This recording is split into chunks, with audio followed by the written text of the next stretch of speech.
ഹരിയാനയില് എനിക്ക് തോന്നുന്നു സഖ്യ ചർച്ചകൾ കോൺഗ്രസുമായി ആം ആദ്മി പാർട്ടി നടത്തിയിരുന്നു, പക്ഷേ അത് വിജയത്തിലെത്തിയില്ല. അപ്പോൾ ത്രികോണ മത്സരത്തിലേക്ക് ഹരിയാന പോവുകയാണ്. ഹരിയാനയിൽ സഖ്യ ചർച്ചകൾ ആം ആദ്മി പാർട്ടിയും കോൺഗ്രസും തമ്മിൽ നടത്തിയ സഖ്യ ചർച്ചകൾ പൊളിഞ്ഞിരിക്കുകയാണ്.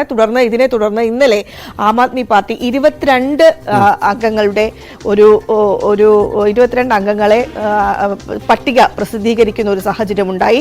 ഈ കോൺഗ്രസുമായി ഇനി ഇപ്പോഴും ചർച്ചകൾ നടക്കുന്നുണ്ട് എങ്കിലും അത് വിജയത്തിലെത്താനുള്ള ഒരു സാധ്യത ഇല്ല എന്നാണ് മനസ്സിലാക്കാൻ സാധിക്കുന്നത്.